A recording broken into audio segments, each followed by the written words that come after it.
It's a very sentimental moment for me here today. I joined the board at MCIS 9 years ago, and the last two I've been chair of the board, so I've been with MCIS on your journey for the last 9 years. And today I retire as the chair of the board, and so it's a little bit of an emotional moment for me. I don't mind if I sacrifice it. So on behalf of the board of directors and the staff at MCIS, gives me great pleasure to invite you to the business portion of our annual general meeting. This will be followed by a celebration of food, networking, awards and prizes. If they like walk around. I thank our funders, service partners and language professionals for taking the time to come out today. Right. I remember last year when I came for the It's AGM, autofocus? it was a blizzard out and really difficult to maneuver traffic from here. Today, for 30 years, MCIS Language Solutions, and I was part of the team that changed it from language services to language solutions, as it is known now, has been pursuing its vision to create a world where people can communicate across language barriers. Over the last 12, it has evolved into a model social enterprise, and I know a lot of you have had heart and soul in the kind of work that you do with MCIS, giving back to people who are less abundant than we are. It has evolved into a social enterprise, a model social enterprise, providing a range of language services, including interpretation and translation in over 300 languages. This is a big one, 300 languages. We have remained unequivocally committed to the core objectives: access to service, support for cultural diversity, and protection of human rights. Our current mission is to improve access to critical information and services through professional language solutions. Our values are respect, quality, collaboration, accountability, and learning.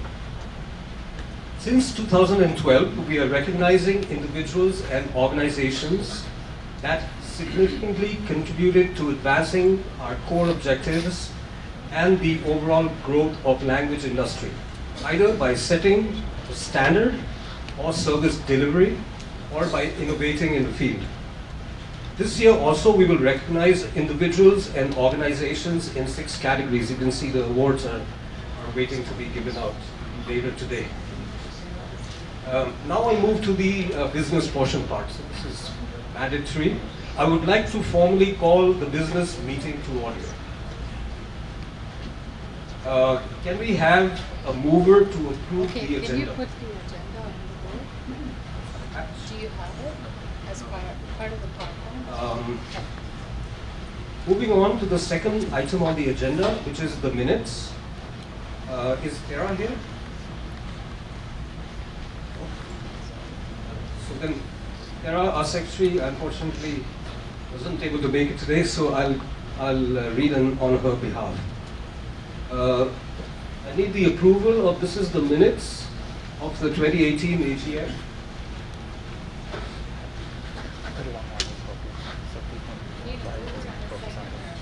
So I need a mover. You see the red? You see the Okay, red lines? great. That means Yeah. it's in focus. Be it Add resolved to that the the minutes agenda. of the meeting, of the previous meeting, So this is the of focus. members held I put manual November 1st, focus. 2018. So you can just be shift it. This Yeah, is sure. the focus. Yeah. Any opposed?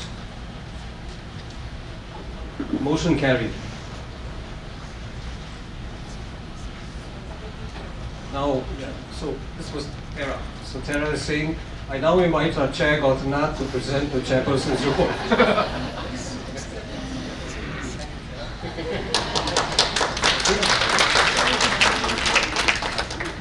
I will now present the chairperson's report, which is also in the annual report. That funny picture of mine.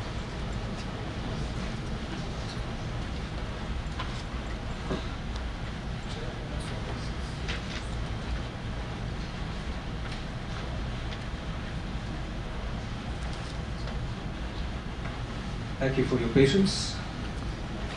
In the year ended March 2019, MCIS doubled efforts to demonstrate commitment to its vision, mission, and mandate as a social enterprise. This was partly motivated by the board's intention to ensure our strict compliance with CRA regulations. So under MCI's three strategic pillars of growth, capacity, and advocacy, we articulated MCI's key objectives and activities and demonstrated how these tie back to our vision, mission, and mandate as a not-for-profit. We did this in 4 ways. Number 1, by demonstrating how we are growing sustainably while pricing services on a cost recovery basis.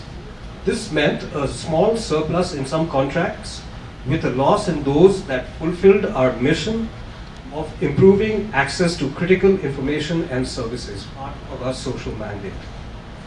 Number 2, by investing our income in technology to improve service quality and efficiency and to scale up our operations, offering different service modes, including remote services, and more of our intended beneficiaries, for example, non-English or French speakers. Number 3, by investing in social impact initiatives, such as better training for language professionals and individuals working with vulnerable persons, and advocating for language access as a human right. And number 4, by being strategic with the staff, variable compensation plan, incentivizing staff to foster an organization culture as a social enterprise and to engage in voluntary activities in the community. My colleagues on the board ably chaired committees which assisted MCIS staff develop our technology strategy, our new and improved variable compensation plan, and key performance indicators for all activities as a social enterprise. They also provided significant input into the development of our new technology system for scheduled interpretation assignments after 2 years of intense work by staff and technology consultants, which was finally launched, as we heard, on the Canada Day weekend in July 2019. Among the various new initiatives we engaged in, 2 are worthy of mention. We formed several strategic partnerships and conducted a day-long language policy hackathon in collaboration with the Monk School, University of Toronto. The findings have been made available in a report on the MCIS website. In Feb 19, we were invited by the Special Senate Committee on the charitable and not-for-profit sector and asked to present our views on addressing the capacity for innovation. We presented that not-profits, charities, and social enterprise can best be supported to innovate if financial barriers are removed. We also asked the government to make better use of technology to centralize data and make them more transparent. We were pleased to see our representations made it in the final report that was published.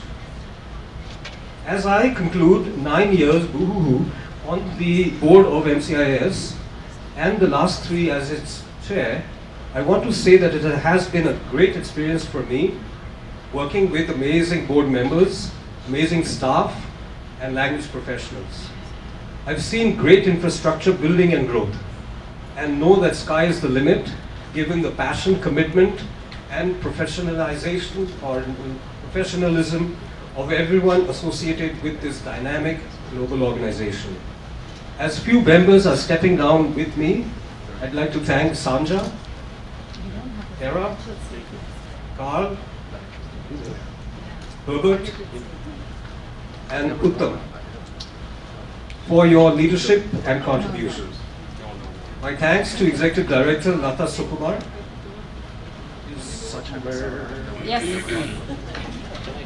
And her team for all they do to keep MCIS humming, and to the tremendous group of language professionals who do the actual work in the trenches every day, rain or shine.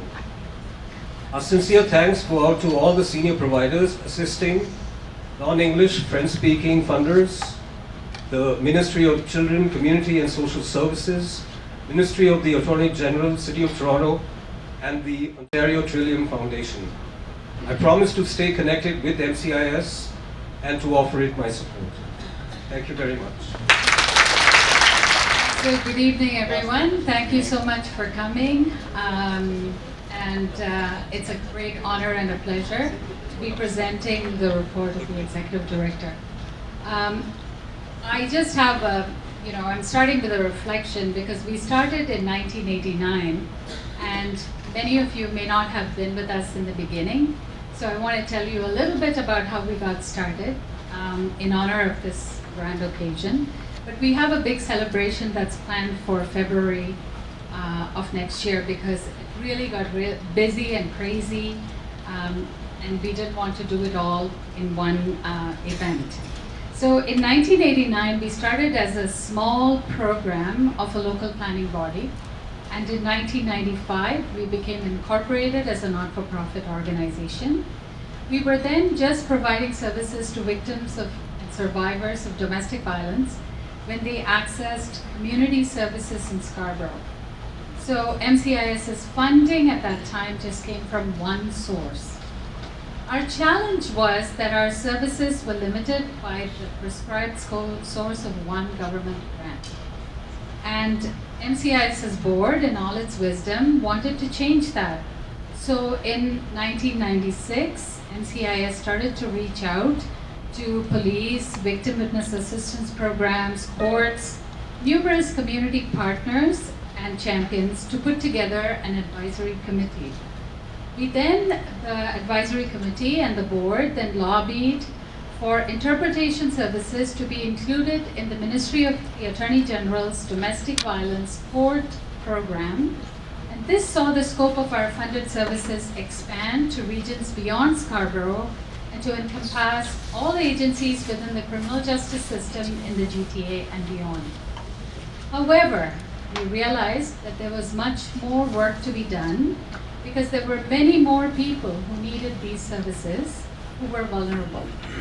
We knew that, for example, women had a very hard time reporting abuse, so there was need for linguistic access beyond the grant terms.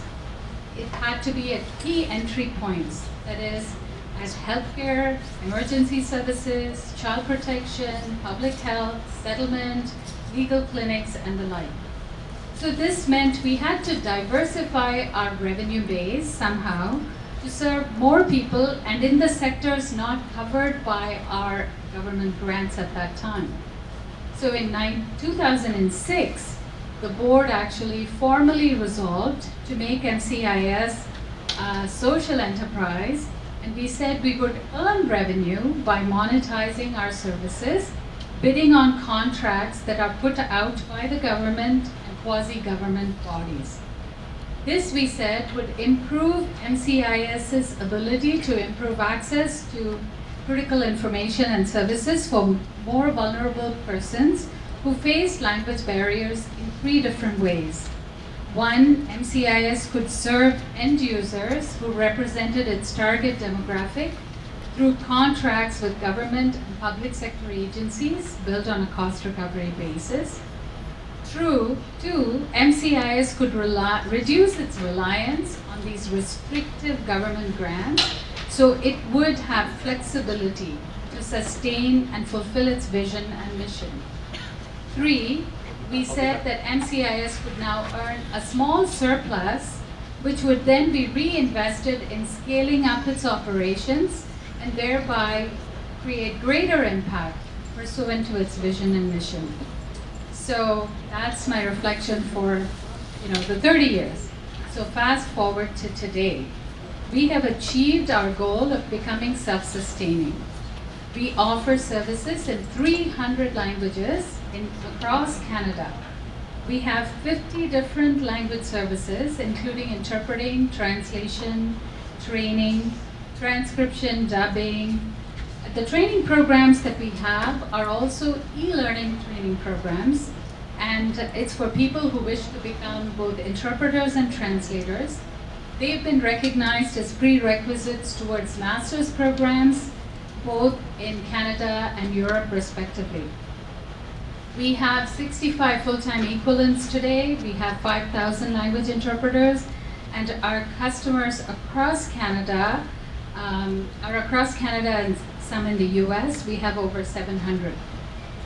Our growth into a successful organization includes our commitment to bottom line objectives, which is sound finances and protection of human rights and diversity. To this end, MCIS builds partnerships with immigrant-serving organizations in communities across Canada and with technology partners that provide platforms for the streamlined delivery of its services. It's high quality, highly qualified newcomers and local language professionals are increasing Toronto and Canada's visibility as a multilingual hub. And so we're very happy that we're able to provide them with a platform to flourish and serve this community as well as the world. So what do we do to stay ahead of the curve? We innovate to embrace disruption brought on by technology. And we try to balance building market share with ensuring alignment with activities that further our vision and mission. We also like to demonstrate that by advancing the public good, and that is, we do that by taking a very collaborative approach within the language industry and community services sector, and by building capacity for the industry as a whole by training language professionals and advocating for legislative and policy change, we're building engaged communities. This is a challenge, but also a tremendous opportunity, and we continue to leverage that. So what have we done this year? This year, we've done, as we've done over the past years, served several thousand individuals across Canada who needed access to critical information and services with qualified language professionals. We worked hard to launch our interpreter scheduling system so we could scale up our operations to serve more people in need who are survivors of violence, the homeless, and other marginalized individuals. We provided training subsidies for aspiring interpreters and translators. And one of our key achievements this year was concluding a translator training program in which we trained over 450 graduates, all of whom received the training free of cost. This year, our advocacy initiatives included presentations at industry conferences and before the Senate committee, public awareness campaigns through social media and with strategically placed posters at healthcare facilities, a hackathon that Gautam mentioned, and in-service talks at various service provider organizations. And in anticipation of the disruption that technology is bringing, and given the complex needs of our service providers to properly serve their clients, we are increasingly taking on the role of expert consultant and solutions provider. So our strategic partnerships are with technology and other vendors, and this has enabled us to bundle offerings, which are custom offerings.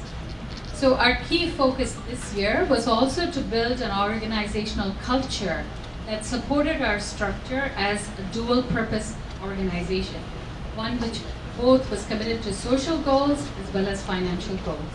And we did this by training all our staff and managers to practice dual-minded leadership.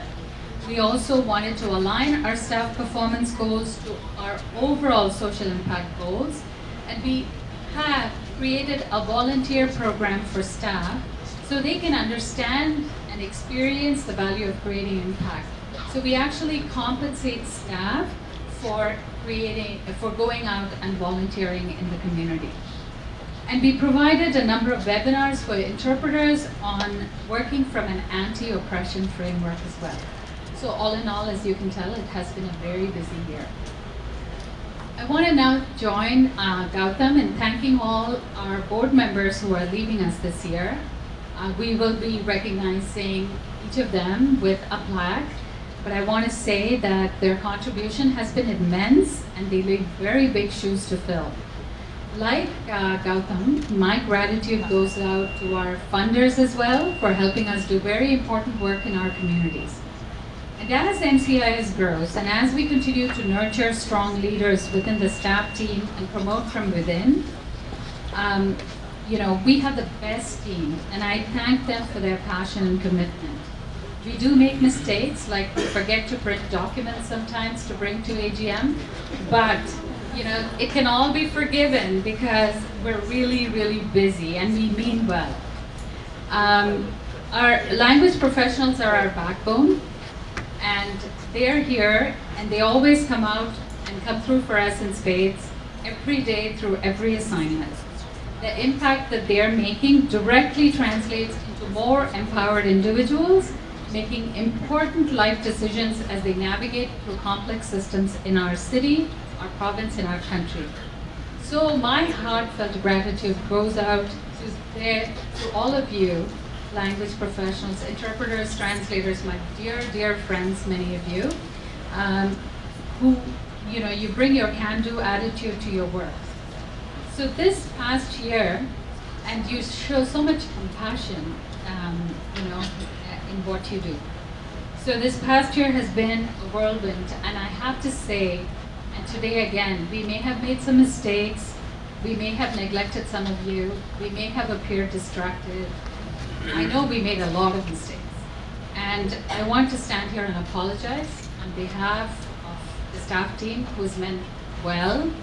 And we are trying hard, and we will do much better next year. So with that, I don't want to leave on a sad note. I want to give you a translator joke. So there were two translators, and they both fell into the water. So one asked the other, do you know how to swim? And the other said, no, but I can shout help in 9 languages. Thank you very much. I'd like to introduce the auditor, our auditor Barbara Fonseca, who will present her report for the year ended March 31st, 2017. Thank you so much. I'm sorry that your term has ended, right? But I guess the time has come. I'm sorry, guys. I don't have any good accounting jokes tonight, okay? Hopefully I'll get appointed again in the next year. Okay. So thank you very much for having me here tonight. My name is Barbara Fonseca, and I'm representing BDCA Chartered Professional Accountants. I'm the firm principal.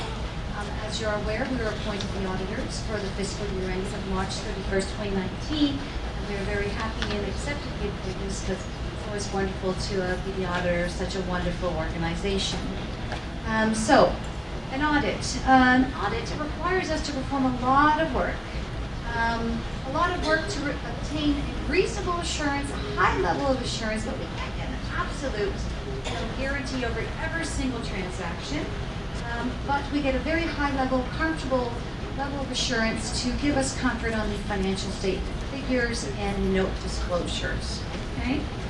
It requires us auditors to exercise a significant amount of professional judgment and professional skepticism. We review the financial statements that management prepares in accordance, as the organization is a not-for-profit organization. The financial statements are prepared in accordance with accounting standards for not-for-profit organizations. We're all in Canada, so the firm performs the audit in accordance with the Canadian auditing standards.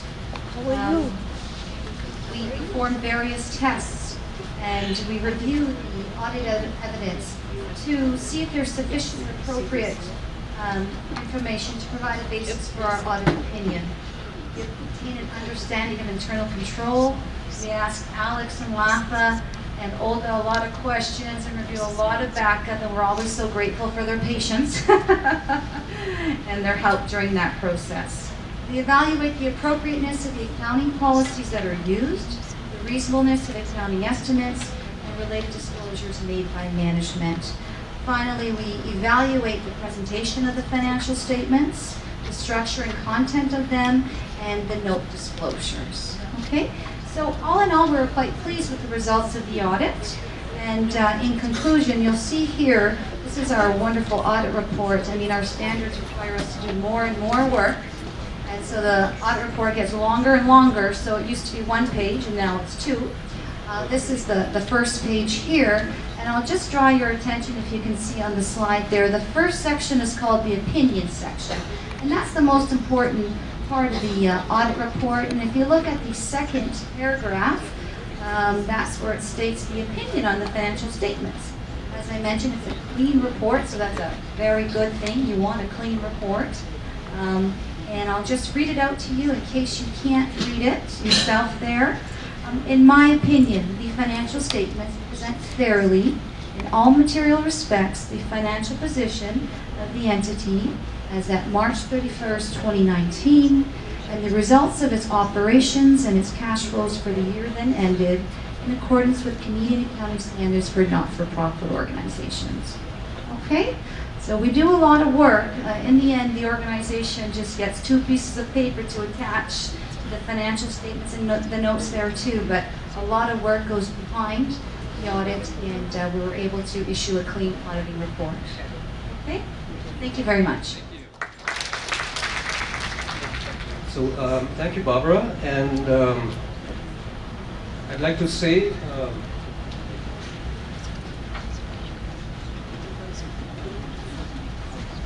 I'd like a motion to approve the audited statements.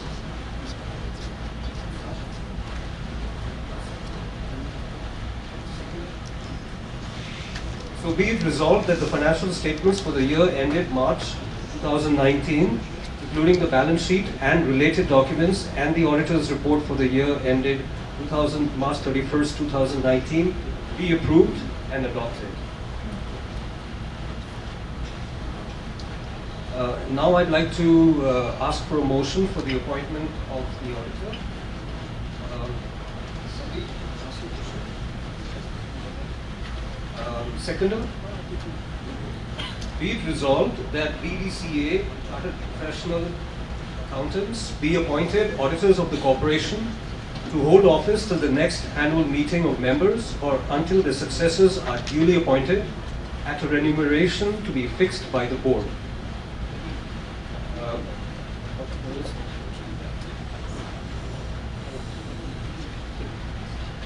So this was again Tara, my friend, was supposed to announce this, but unfortunately not being able to make it here. So this is about the bylaws, and there are hard copies of the bylaws that have been circulated around. As I am told that there were very few minor changes made to the bylaws, so by and large it is there and to clarify provisions and also to make them consistent.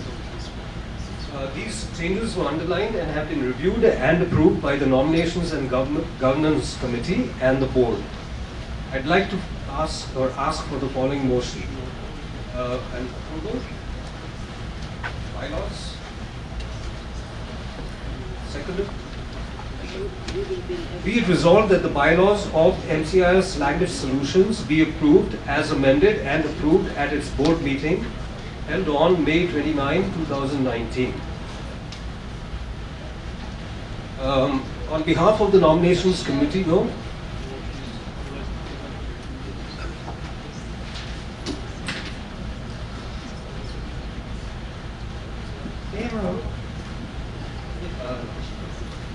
So, this is now about election of directors. So the Nominations Committee of MCIS Board of Directors started the process of identifying successors for board members who are stepping down earlier this year. They surveyed board members to identify skill gaps that would need to be filled and then identified suitable candidates from MCIS committees. The board approved this slate over meetings during the course of the year. Postings have been widely distributed to backfill positions on committees.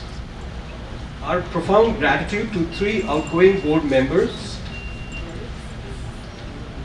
3 plus 3 more, they came in the last minute, so 6 number,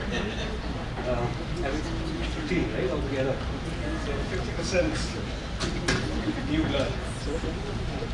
Sania, Uttam, Herbert, Carl, Tara, and whose extraordinary commitment and contribution has helped us build a strong and stable organization over the years. So thank you all for 5 plus 1. They help with their technology, finance and human resource abilities, respectively, and strategic thinking and innovative ideas. We look forward to staying engaged with you, and you can continue to help MCIS language solutions grow sustainably and to offer opportunities to our shareholders. Thank you.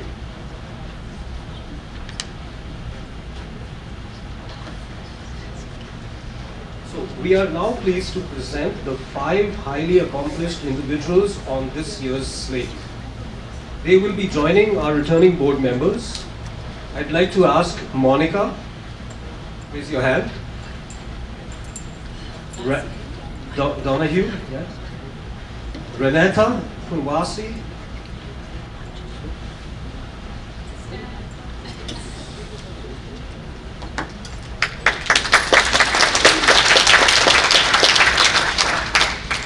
Jasmine Atfield.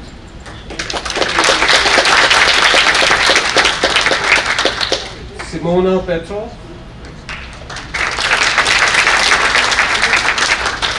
And Peter Murphy.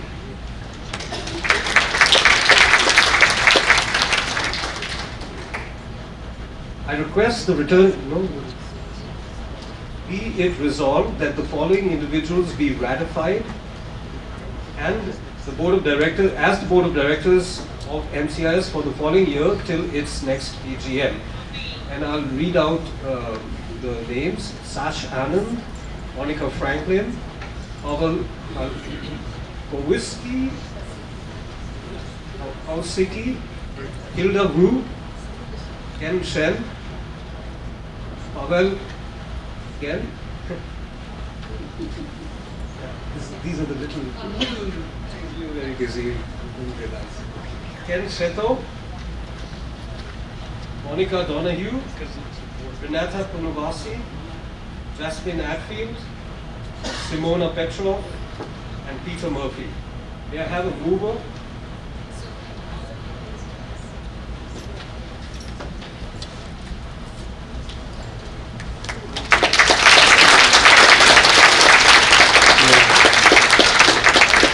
Azhar, sorry Azhar, kill the messenger, right? Not me. Can I have a motion to approve the board and a seconder, please?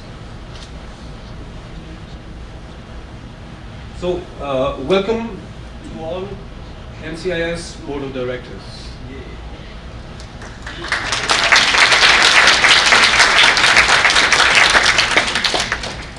So, be it resolved that there being no further business, this AGM to be brought before the, no further business to be brought before the meeting, this MCIS's AGM on November 26, 2019 be adjourned. We need an adjournment. Someone do motion. Ash, seconder. All right, that's it.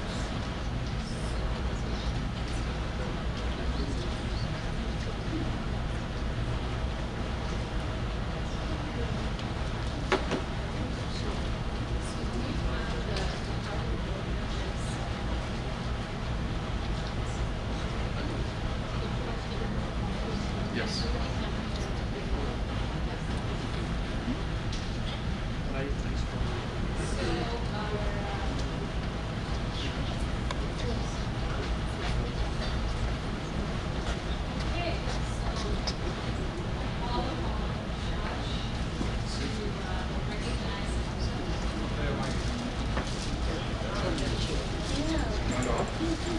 I call upon Shash, our incoming chair, to recognize Gautam.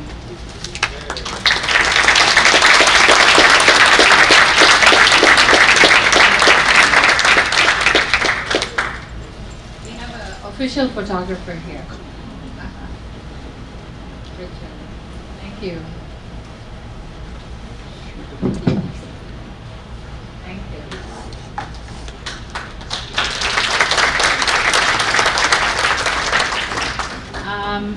Is Sonia here? Oh, yes. So Hilda? Is Hilda here? Yes. Okay, so our incoming treasurer, Hilda Wu, will recognize the contribution of Sanya, who was our departing. Do you want to say something? So on behalf of MCIS, I would like to thank Sonia for her many contributions to the board and the committee. Sonia joined MCIS in 2015 as a finance committee member and later joined the board in 2016. She has many contributions, too many to mention here, but including the maturity of our many financial processes, our risk management framework, contributions to our overall strategy. So Sonia, your thought leadership will be deeply missed, as well as your presence, your friendship, so stay in touch. Congratulations.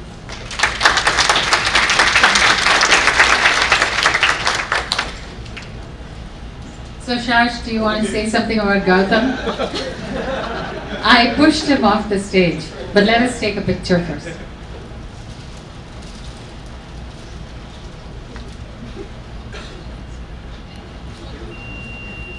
All right, just wanted to say, my name is Shash Anand, and I just wanted to thank Gautam for all of the contributions over the 9 years that he's been here. Some amazing transitions have happened with MCIS. He's really helped us scale to the next level. He's continuously providing a lot of passion and energy in all of the meetings. He's very involved with the entire community, so he's done so much for this organization. I really want to give him a big round of applause. So if everyone can give him a big round of applause. It's an amazing accomplishment. Thank you so much. Really appreciate it. Thanks for being such a good sport, Shash. I'm sorry. So our incoming Vice Chair, Monica, will recognize the contribution of Uttam.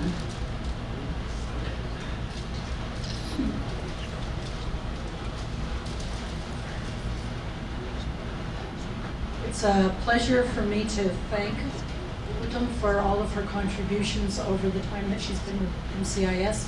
I've certainly appreciated her knowledge and her insight and her great assistance for me as part of the Nominations and Governance Committee and also as the Social Impact Committee as it grew from a working committee of NNG into a committee on its own. So I have very much appreciated all her help and knowledge and support and certainly will miss her contributions and her sense of humor on it. So I'd like to thank you.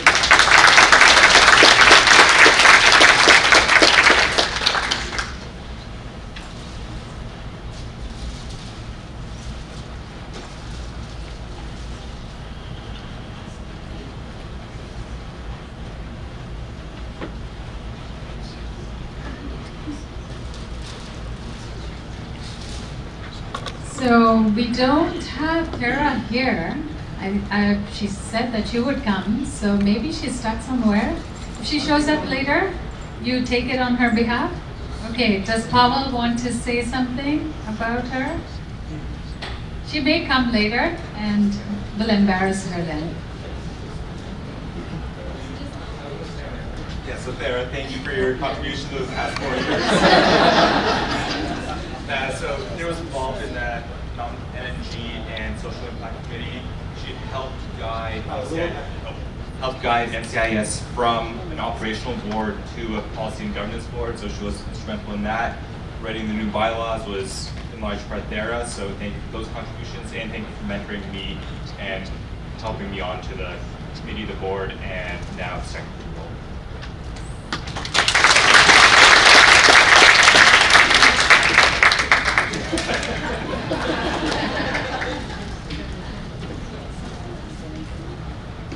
So Azar is here. Do you want to say something about Herbert? Herbert couldn't be here today. He's a busy lawyer and he's got a matter tomorrow that he had to attend to.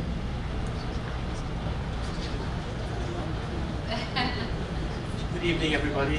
This evening I'm delighted on behalf of the board of MCIS as well as the HR committee to thank Herbert Law for all his contributions to the HR committee the board, his invaluable experience and expertise on industrial relations and labor law and compensation has really pushed forward the people agenda at MCIS. So in Herbert's absence, I would like to just thank him, and I know he'll be working with us for the next few years. But he's staying on the committee. That's good news, and we are delighted for all that he has done for MCIS. Thank you, Herbert. Thank you. Yes, Carl is here. So we have Monica, who will thank Carl. I wasn't expecting you. Carl has come all the way from London, Ontario. So I'm really thrilled to have you. Thank you. On behalf of MCIS, I'd like to thank Carl for his great contribution. I know he was very much involved with the sales and marketing team and with the board in that capacity. He also joined us on the Social Impact Committee, and unfortunately for us, he'll be stepping down from his role.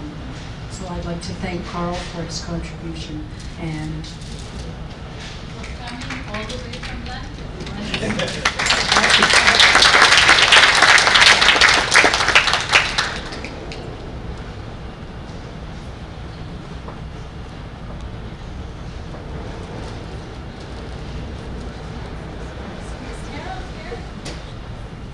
Carol is not here. So Carol was part of the Nominations and Governance Committee, and we will miss her. So we have a plaque that we'll arrange to send to her. Want to continue with the next part of the meeting?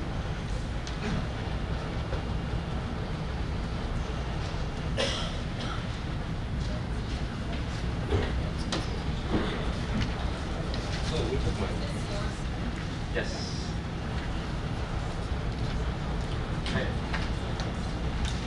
Okay. Now the fun begins. Not that was I'm just saying. As you might be aware, the United Nations declared 2019 as the International Year of Indigenous Languages. This year, as our keynote speaker, we have Lindsay Kigatawa Burrows. Unfortunately, Lindsay could not be with us in person as she's in British Columbia at the moment. However, she was kind enough to record her presentation for us. Lindsay's talk is based on her research for her recent publication, Otter's Journey Through Indigenous Language and Law. Burrows employs the Anishinaabe tradition of storytelling to explore what has happened with Indigenous languages and laws in Canada and what is being done to revitalize these important teachings. She follows Otter, a Dotem, which is a clan relation from the Chippewas of Nawash First Nation, on a journey across Anishinaabe, Inuit, Maori, Coast Salish, and Abenaki territories through a narrative Indigenous resurgence. Her hope is for people of all backgrounds to appreciate the challenges faced by Indigenous people in Canada to maintain their language and have hope and practical tools for how to move forward in a positive way. Now please turn your attention to the screen next to us and help us welcome Lindsay Kigatawa Burrows. Angin Indinaway Magani Dog.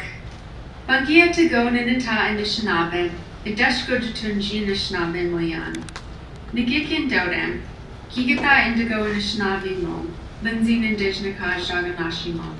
Neashi Nigamagnin Donjaba. Good evening, everyone. I'm grateful to be speaking to those of you in attendance at the 2019 Multilingual Community Interpreters Services AGM. It is the United Nations International Year of Indigenous Languages. My remarks today will focus on the challenges facing Indigenous languages and the ways that language activists are overcoming these challenges. I hope that these remarks will help you see the ways in which the work you're doing in language services is part of this broader movement amongst Indigenous communities to address language barriers. I began by introducing myself in Anishinaabe, the language spoken by my ancestors on my father's side of the family. It is a language that is still spoken today by an estimated 100,000 people. Some of these speakers reside in Toronto, since Toronto is part of the ancestral territory of the Anishinaabe Nation. Anishinaabe territory extends from Quebec in the east to Saskatchewan in the west and south to Minnesota, Wisconsin, and Michigan. I wish I could invite you all to come home with me to my reserve, the Chippewas of Nawash First Nation, which is about a 3-hour drive north of Toronto, always depending on the traffic, up the Bruce Peninsula, and it's nestled along the beautiful blue waters of the Georgian Bay. We could have a cup of tea, and I could drive you around the reserve and introduce you more intimately into our community life. Instead, I'll leave you with a future invitation. Every August, we have a powwow that is open to the public to come and enjoy dancing, singing, cultural activities, food, visiting, and taking in the beautiful lands where our powwow is held. If you can't attend ours, there are other powwows and other similar events around Southern Ontario that are open to the public to attend. I believe that a powerful way to promote language justice is simply by coming together across our differences to enjoy one another's company. In our world of fast-paced living, where busyness is often seen as a badge of honor, forming deep friendships can be quite a radical act. In my introduction, I began by saying, Anin and Dinawe Magani Dok. This means hello, all of my relations. It is common in our linguistic culture that when introducing yourself, we begin by acknowledging that we are all relations, part of the same human family. Our stories teach us that our relations extend even beyond the human family, to the animals, plants, water, rocks, sky, weather, and all that makes up the earth. I then said that I am only learning Anishinaabe. I am not a fluent speaker. And I introduced myself as a member of the Otter clan. I said that my English name is Lindsay and my Anishinaabe name is Kigata, and where my community is geographically. Anishinaabe is a highly verb-based language. For example, our word for blueberry pie is Chigayape Mitagoje Minabashka Minasagana Bichisijigan and Jigwa Bikinigan Quajigan.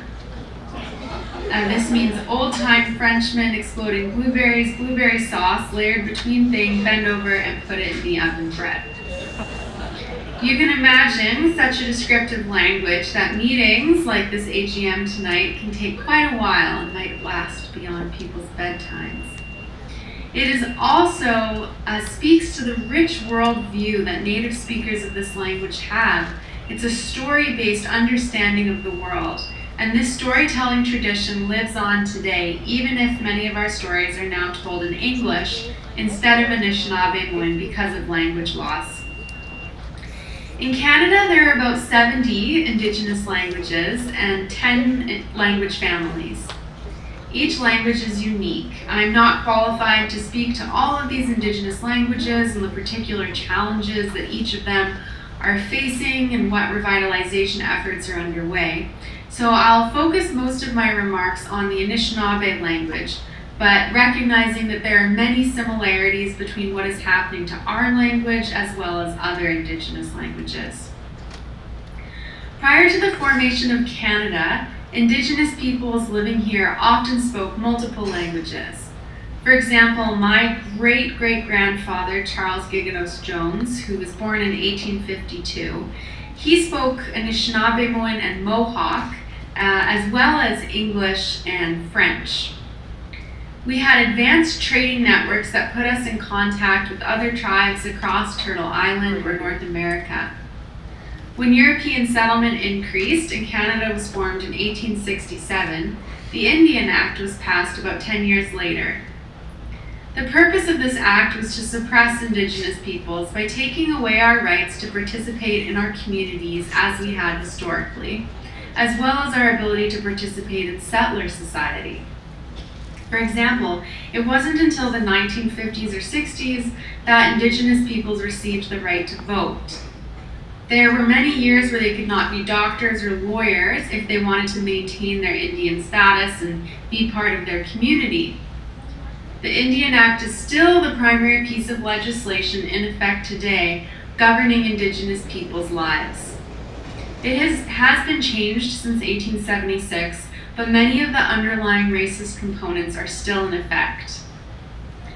Residential schools were another factor that worked to systematically destroy Indigenous peoples' ability to speak our languages and live in healthy families. While children were away from home at these government schools, which were also often run by churches, they were forced into a way of being and learning that was so different from their own families that when they finally did come home, often after various years, they struggled to integrate back into the lives of their parents and grandparents and other relatives. Many people from my community went to Spanish residential school, which was just one of the approximately 130 residential schools that were in operation across the country. The last residential school closed in 1996. And Indigenous child welfare activists like to point out that while 1996 marked the closing of the last residential school, there are actually more Indigenous children in foster care today than there were at the children in residential schools at the height of that institution. So that's a lot of Indigenous children that are still living outside of their families, disconnected from those cultural teachings, including language, and maintaining those incredibly important relationships. So we have a lot of work to do. Language rights in Canada have been discussed extensively in courts and parliamentary meetings. In the early colonial period, parts of Canada were known as New France or British North America, and French and English are now the official two languages of this country. Despite the extensive discussion surrounding the importance of language to identity, culture, and health, Indigenous languages have not been afforded even close to the level of protection given to French and English. In fact, as was just stated, they were actively suppressed through government policy, residential schools, and settlement. Fortunately, though, Indigenous peoples and our languages are resilient. So I'd love to outline some of the more recent efforts towards revitalization. Last year, in 2018, I published a book with the University of British Columbia Press entitled Otter's Journey Through Indigenous Language and Law. It is a work of creative nonfiction embedded in Anishinaabe storytelling traditions. In it, I follow the protagonist Otter from my reserve, Nehashinigming, to Nunavut, New Zealand, New Hampshire, Vancouver Island, Minnesota, and then back to Nehashinigming. Otter learns what was happening in these parts of the world with Indigenous languages. In Nunavut, for example, the Inuit are over 80% of the population. I lived there as a 14-year-old and was surprised that in high school there were no immersion in Nuktitut classes. A lot of the teachers were from the south, so they would come up to the north for short contracts, sometimes a year or 2 years, would do their teaching and then would return back south. So they weren't trained in speaking the language. And then the teacher, so there was an Inuktitut language class that you could opt in to take, and the teacher there was an elder who was not trained in managing a class of about 30 teenagers. Often there are behavioral issues that arise, and it wasn't how language was passed on traditionally by being in your family settings and homes, by doing activities out on the land such as hunting, fishing, trapping, berry picking, whatever it might have been. So that was a real difficulty for passing on language in the school system in Nunavut, despite the high population of Inuit people overall. Something that I was impressed with is that the Akitsarat College in Nunavut is a post-secondary institution where students can learn alongside Inuit knowledge keepers and Western-trained educators. So there are some exciting things happening in the schooling system there, and then the Nunavut legislature and the courthouse that's there. There's opportunities to speak your language, and there's translators who are trained in ensuring that those who end up in that Western legal system are able to understand what rights are before them and what's happening in those proceedings. And there are some unique structures in place that incorporate Inuit ways of being, so that it's not just a wholesale transportation of Western laws and language into that setting. Next, after Nunavut, Otter travels to New Zealand. And here she gets to learn about what's happening with Maori languages. And she learns that it is one of the official languages of New Zealand. Now, New Zealand, or Aotearoa, is quite unique from Canada because Maori is the only Indigenous language there. You'll remember earlier I mentioned that there are 70 approximately Indigenous languages in Canada. So it's much easier for a state to protect one language over 70 different languages. So in their education system, from little babies who are in daycare all the way up to high school, they have programs called Kohangareo and Kura Kaupapa, which are immersion programs for young New Zealanders to learn Maori language and culture. And then in universities as well, you can take Maori language classes throughout the whole time and incorporate that into your degree. They also have Maori TV, which is a television network where there are programs in the Maori language. They have Maori radio, so you can flip on a radio station and get to hear songs in the Maori language. The commentators will be speaking Maori. And if you go to the Bank of New Zealand and head to the ATM, you can choose whether or not to do your transaction in English or Maori. So there's lots of exciting pedagogies and resources in place in Aotearoa, New Zealand, that are reviving that language that has been under some suppression since colonial contact. Next, Otter traveled to New Hampshire, and here she was wanting to explore reasons why some post-secondary institutions are creating excuses around why they can't teach Indigenous languages. So some of these reasons include that they say that the only Indigenous language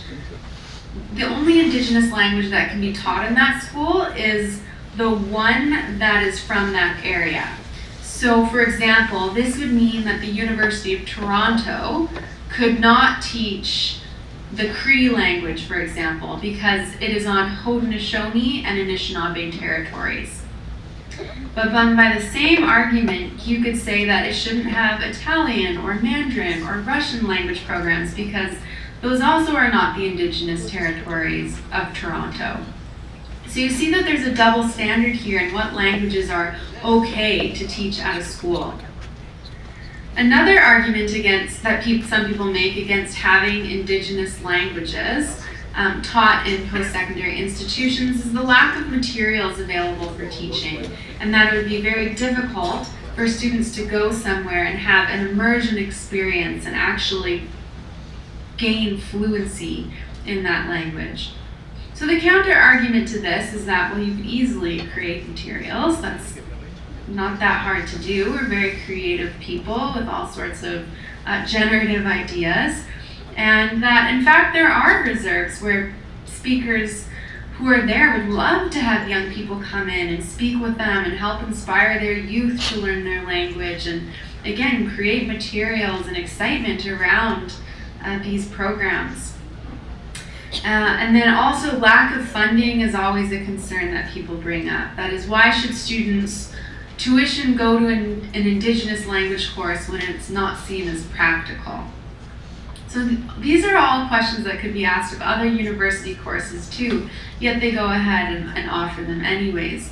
So it seems that Indigenous languages have an extra hurdle that educators and students must overcome before they can do this revitalization work. The chapter set on Vancouver Island looks at why some federal organizations are not leading the way in reconciliation and the struggles that come with the deep bureaucracy of corporate institutions, whether they be excellent institutions in many ways, such as Parks Canada, doing a lot of excellent work in the conservation of the natural areas of this landscape, but then also on their path of reconciliation, but often not doing all that they could be in order to incorporate, recognize Indigenous sovereignty and incorporate language and culture and laws throughout. The chapter set in Minnesota explores, again, public post-secondary institution language programs, and then why learning on reserve or in community is not always necessarily better than in urban off-reserve settings. So what I mean here is that some people believe that you have to go to an Indigenous community to learn that language. And you need to be immersed with elders that are there and be in the cultural context and on the landscape. But actually there are online courses that are being taught because more Indigenous people now are living off reserve than they are on reserve.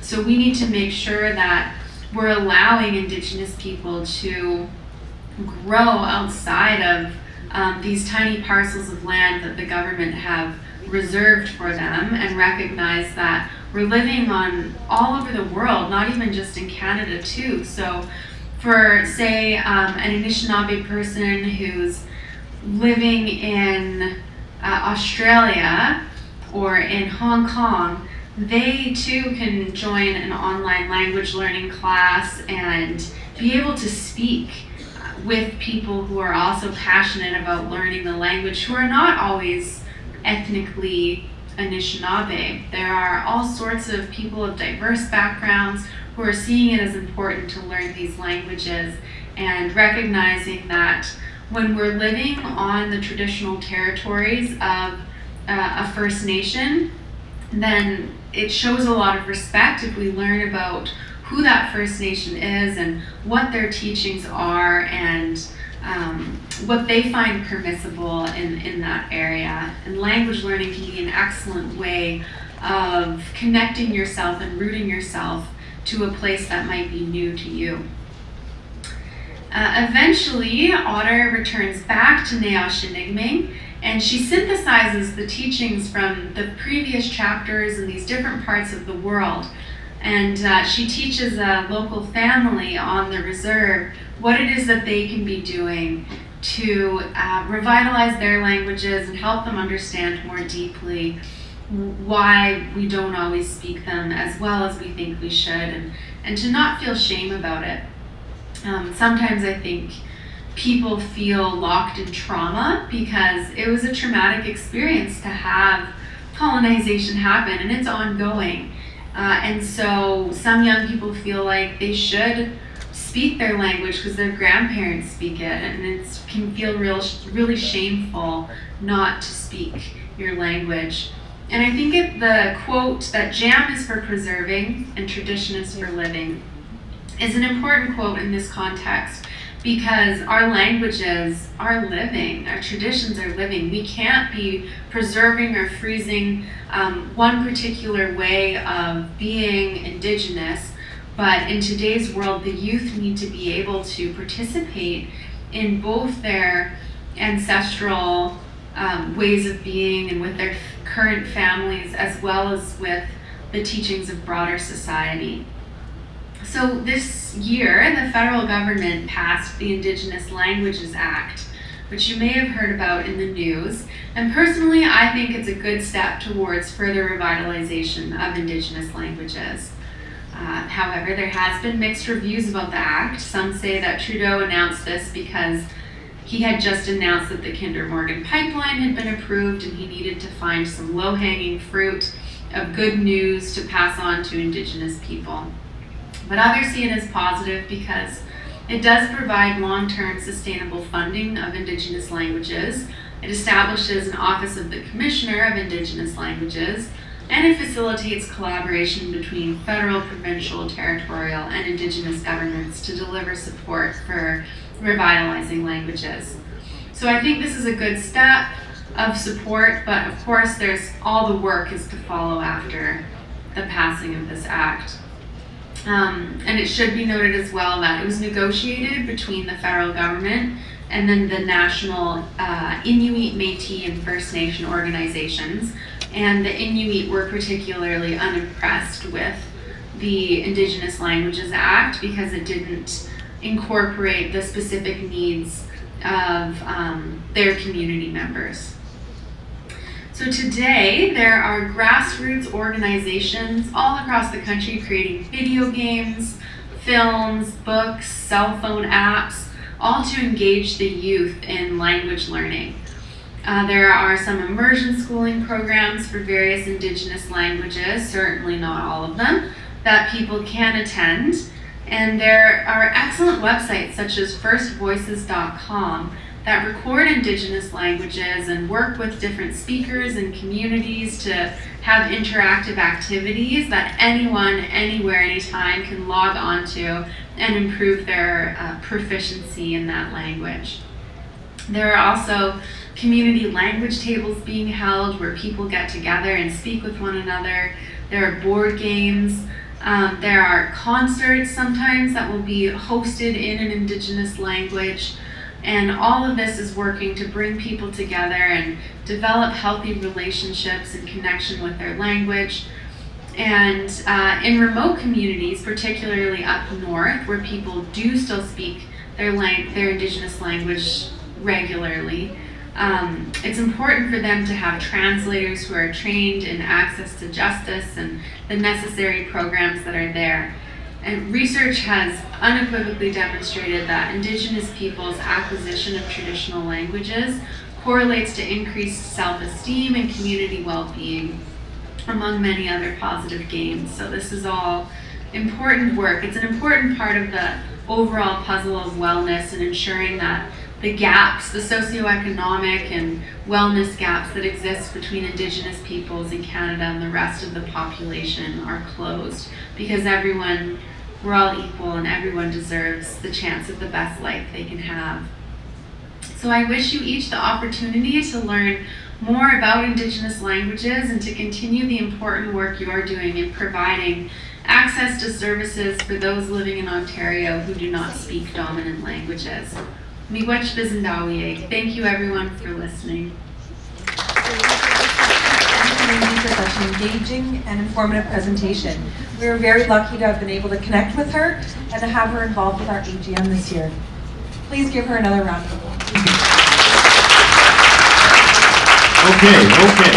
So before we have dinner and begin the awards portion of the evening, I want to let you in on a little secret. A little bit, just a smidge. Did you know that this year MCIS has a very special birthday? That's right, MCIS is 30 years old this year. Yes! So some of you might celebrate in Vegas or have a big party at a club, but for us here at MCIS, we chose to celebrate with you, our translators, interpreters, service providers, funders, board and committee members. You form a part of the fabric of MCIS. We are very lucky.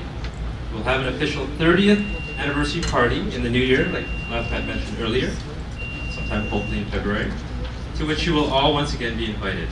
But for now, let's take a look back on our 30 years. MCIS was started in 1989 by a group of very passionate community organizers who wanted to ensure that immigrant women who were settling in Scarborough had access to services, especially when they were in situations of domestic violence. We had about 25 interpreters and 40 agencies, I believe, that we served at that time.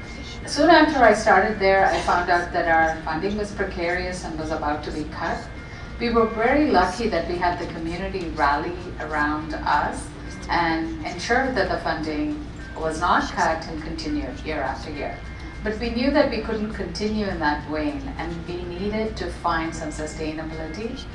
We also wanted to increase the scope of the services to include other vulnerable populations. Today, as you all know, probably, we are a thriving social enterprise. We have over 700 customers in the broader public sector. And all of this has been possible because of the wonderful staff and board and the 6,000 language professionals that we have engaged with over the years. When I started here at MCIS, in fact, it was 1998, the immigration process was still fairly new. So the access to resources was not so readily available. So we started a resource manual. To call an agency who was willing to put 5 seconds of their time and say, oh, you can go to, say, Scarborough Center for Alternative Studies for continuing education. Or you can go to Scarborough Women's Center, they will help you. Just by simple suggestion as to where they can go to get help was it was such an amazing thing to be able to do for people, because even though our companies provide services, that's not all we do. And I think that's how eventually social enterprise just evolved and grew, and now it has a name. It didn't have a name then. What I have noticed over the past few years, and I'm sure I'm not the only one, is that it has diversified a lot, because we interact with content in many different forms. We work with a lot of media, and that has also diversified the kinds of services. So it's not just traditional document translation. We are now talking about audio-visual translation in all its different forms. And we are now moving into the more dynamic content, where we're talking localization of websites and software and applications and trainings. Once MCIS started providing free services, like we budgeted a certain amount to provide free services directly to the non-English speaking people. The biggest things that we used to see was people will come and they would say, I need interpretation services, what do I do? And because we provided services to the service providers or to the agencies, who in turn provide service to the non-English speaking people, it was kind of a bit of a situation where do we provide the service directly to the person or to the agency. But now that we are actually allocating money to provide service directly to the person who actually needs it and is telling you, I need help. How do I get help? So I'm very happy to say, okay, you need help. Who are you going to see? I will make sure that I send you an interpreter. Basically, we started having everything centralized. But now, due to the unique needs for each of our business units, we were actually forced to branch off. We actually had the need to create specific service delivery platforms for each of our business units. The one that is good is that we take advantage of what the industry is doing out there. We are not reinventing the wheel. We are taking advantage of the knowledge that comes from the language services industry. And I have to say that with these recent implementations, BlueNet and Interpreting Intelligence, we have learned a lot on how to operationalize the delivery of language services. But sometimes when we actually have all that creative thinking from our end, we might face a roadblock with those technology partners, which is good and bad at the same time, because they also help us to put things into perspective. Why do we need to do something that complex or something in a very particular way if all the other players in the industry are doing things in a different way?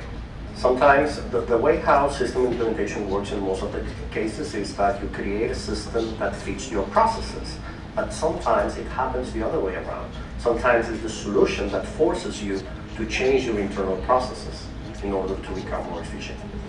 And this is basically what we have been doing over these last few years.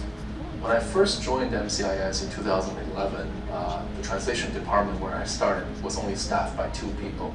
The training department only offered in-class community interpreter training and advanced court interpreting training. Those were the only 2. The interpretation services department, or IS, was the most mature department, but we didn't have an IT department, we didn't have vendor management, sales and marketing was just emerging, and recruitment was handled by training. Fast forward to today, the most notable changes, I believe, translation revenue is about 15 times what it was before. In training, we have all sorts of classroom and online-based training offerings now, and we're starting B2B partnerships in training, which is very exciting. And right now, I believe MCIS has the right people, the right willingness, and the right mentality to propel it to the global stage. And at the same time, the right people to also anchor it to its origin, which is to serve the vulnerable people in societies. I have learned a lot about technology, because as our company has evolved and is entering what's going to be one of the most disruptive eras of our time, with the advent of AI, we are going to have to learn very quickly and adapt.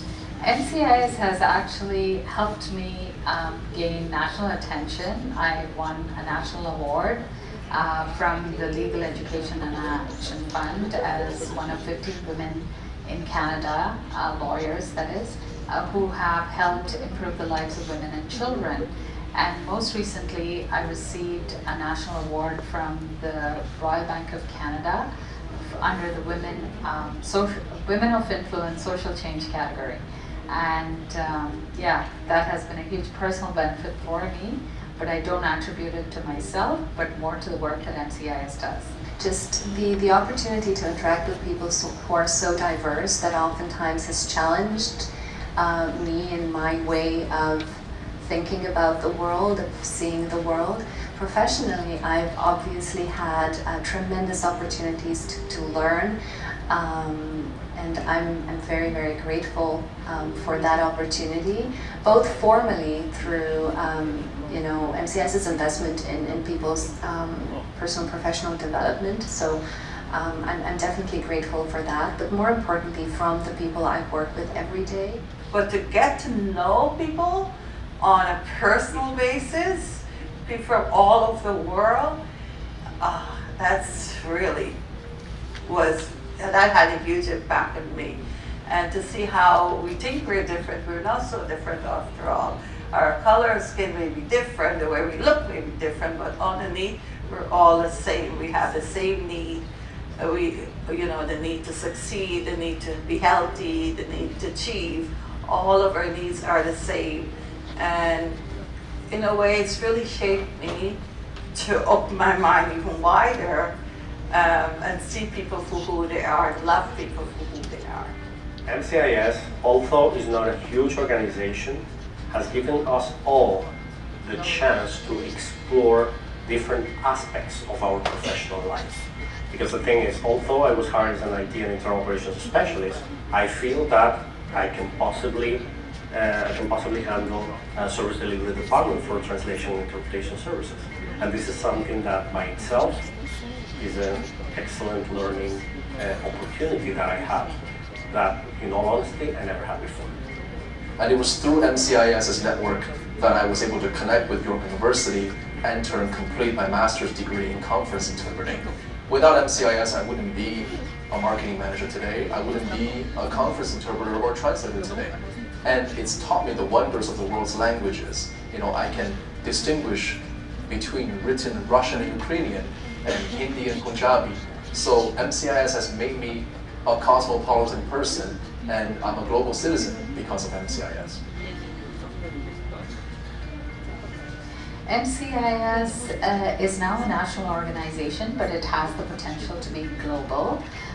This is because we have resources right here in our communities from all the possible linguistic communities from across the world. And we do have training programs, and we train interpreters and translators and all kinds of language professionals. And more with services being geography agnostic and more technology being available, we are able to actually provide services to the globe and become a global organization and become virtually a multilingual hub for the world right here in Toronto.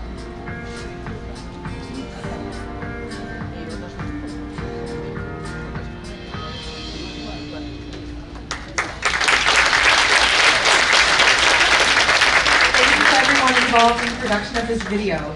It turned out incredibly and was a huge undertaking.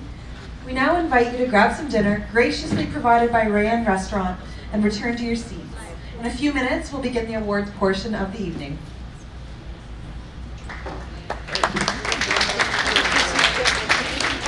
Dinner is located behind that wall. Just follow Jack. Big shout out to our translation manager, Nicole Anakini, for grabbing us our food. Thank you. Thank you, Nicole. Thank you, Nicole. Okay. So, tonight we will present awards in 6 different categories. Votes were cast for each of the categories by management, service providers, and the peers with whom you work.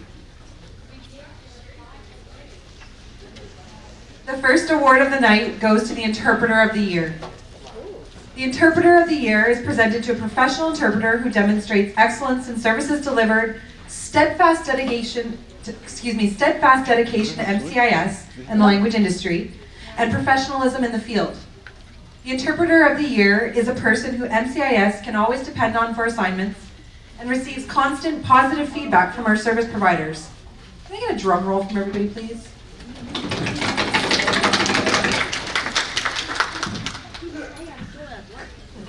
The winner of the Interpreter of the Year is Hannah Huang. Hannah is one of our Vietnamese interpreters.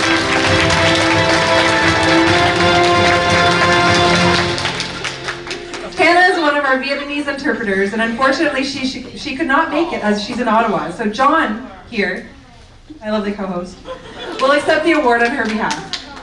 Honorable mentions would go to Mahima Then Bickford and Lena Rajay Amin. We would also like to acknowledge their work.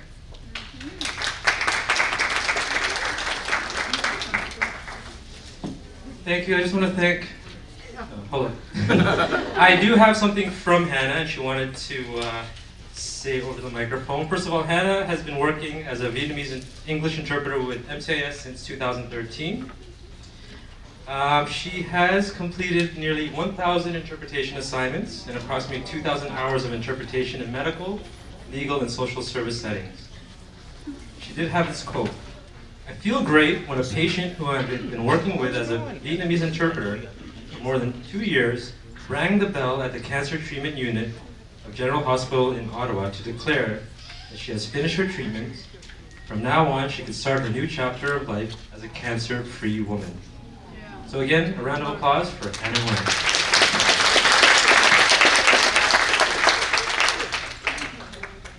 Okay, the next award we'll present is that of Translator of the Year. And to present it, I'd like to invite our translation manager, Nicole Anakini, up to the stage.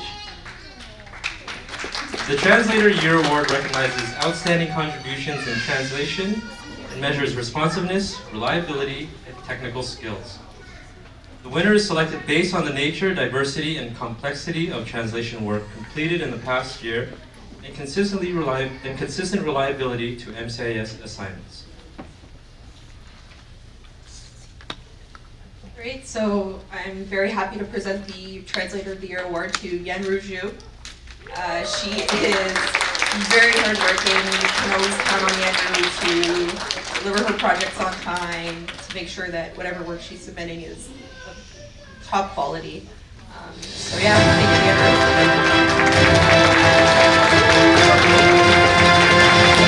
We love you, Yen Ruju!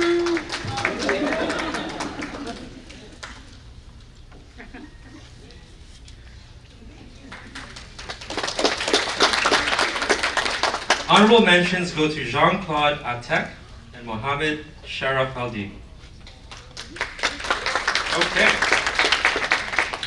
Finally, we have the award for Training Facilitator of the Year.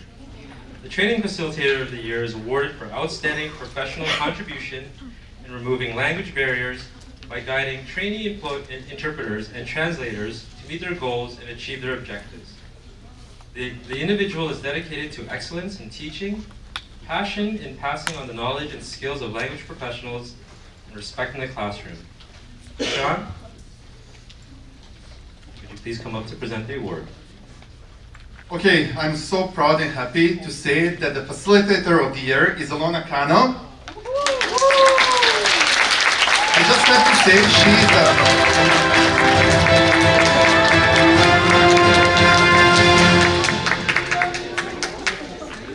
I do have to say one thing, that Alona moved to Canada a year and a half ago, and she's everything MCIS is about. Celebrating diversity and encouraging people. She moved to Canada a year and a half ago. She was our student for a couple of months, then she became facilitator. A year and a half later, she's here to get the award as the Facilitator of the Year. Thank you, Alona, for your hard work, for your motivation, inspiration. You really, thank you.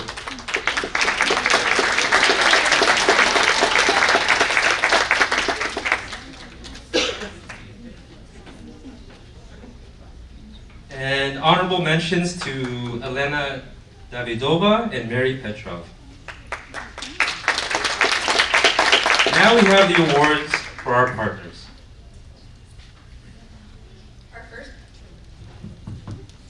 Our first partner award for this evening is for Community Partner of the Year.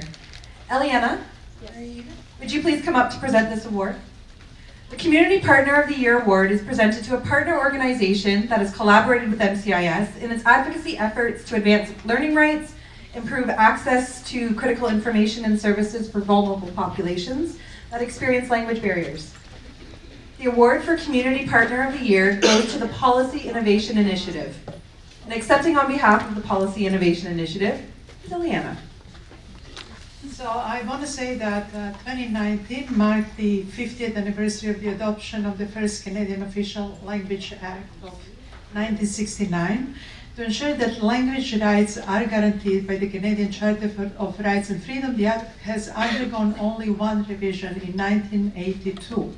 Yet over the past 20 years, significant changes have been shaping Canadian society: demographics, gender, immigration, urbanization, gig economy, environment, media, technology, you name it. All of this is accelerating the change upon the work and rights of official and non-official language communities.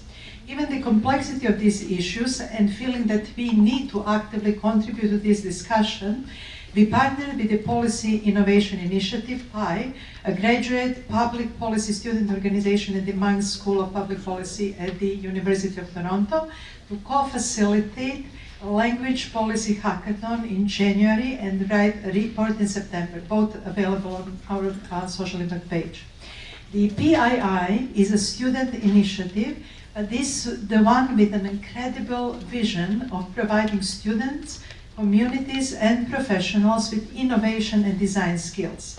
Their objective is on supporting growth of a new generation of public policy professionals and change makers who will have an enhanced capacity to address complexity of modern society. So they became uncontested winner of MCIS Language Solution 2019 Community Partner Awards, and we want to congratulate them. However, they get in touch with us and send me a short message just to say thank you. Just give me one sec. So they're saying the Policy Innovation Initiative is so very honored and humbled to be receiving this award.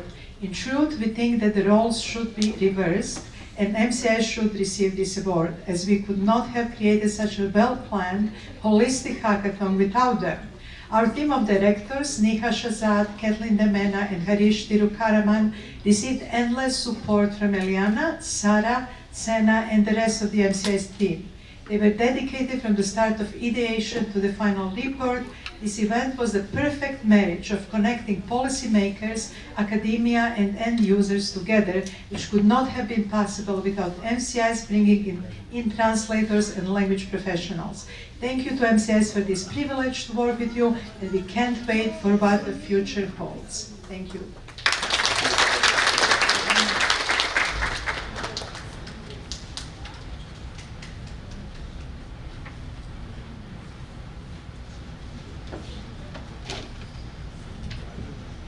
Our next award is for Strategic Partner of the Year. Lester, would you like to present this award? The Strategic Partner of the Year award is presented to a partner organization that has collaborated with MCIS through mutually beneficial initiatives, which advances MCIS's capabilities in further reaching its beneficiaries through expansion and development of its language services. Over a year ago is the first time I came across CITG, or they're also known as APCITG, during our parents-teacher meetings. We had a great year catering to school boards. As you know, we reach out to a lot of you out there, but one of the most demanded languages in the GTA is Mandarin and Cantonese. We thought we had a good stronghold on that until 48 hours, we got dumped a lot more assignments.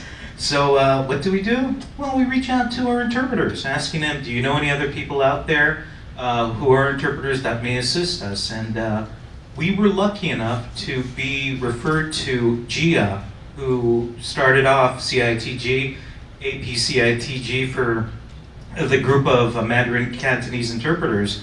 And within 24 hours, all the assignments we needed, she assisted us tremendously in filling them, and we were eternally grateful.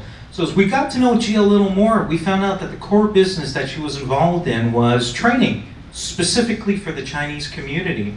She had some fantastic curriculum, a different approach to training, sort of a hybrid. We're talking about interpretation classes that are offered online as well as through webinars and in class, and taught in the Chinese language, be it Mandarin or Cantonese, which we found was very unique. So we loved what she was doing, and we offered to partner with her to come up with some stronger curriculum that could meet the needs of our local communities here, especially when it comes to Mandarin and Cantonese interpretation. So fantastic. It's been almost a year now. We're working in conjunction with them.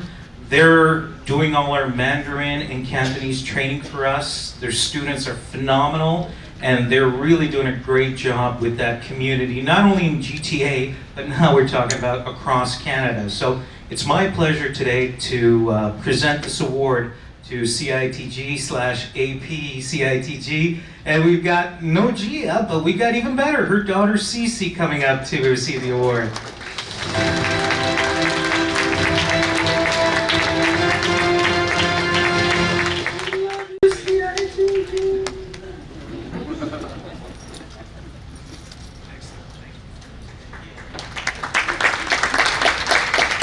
Okay, finally, well, not finally, but we'd like to invite Mr. Williams Pedrogan, our IT and Internal Operations Manager, up to present the award for Professional Partner of the Year.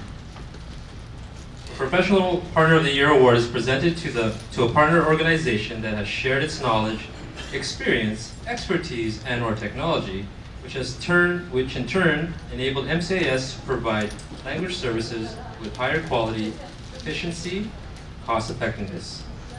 This year's Partner of the Year award is presented to Interpreter Intelligence.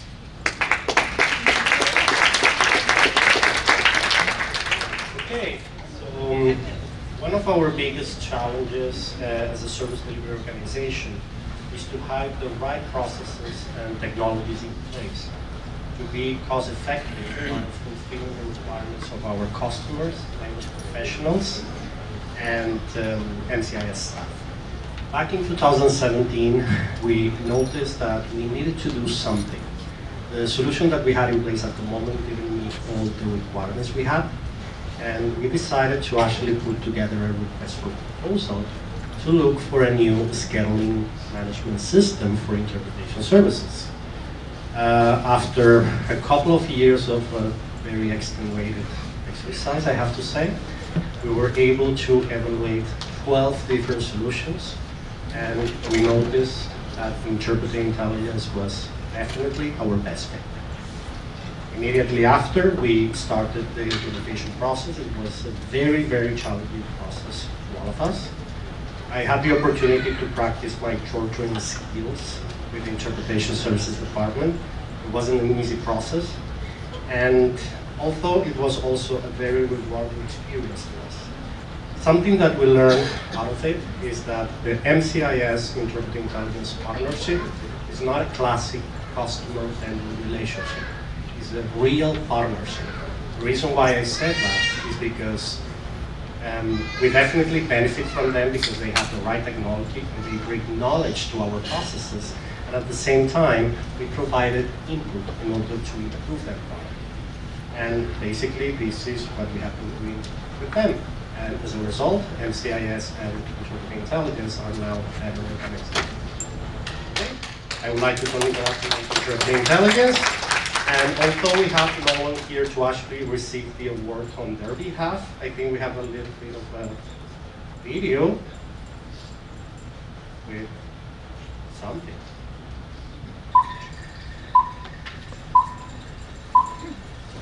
DE, MCIS, agus a Gwini Ushla, Crohor Acquire is Andon, I'm the CEO, agus Punar to Interpreter Intelligence.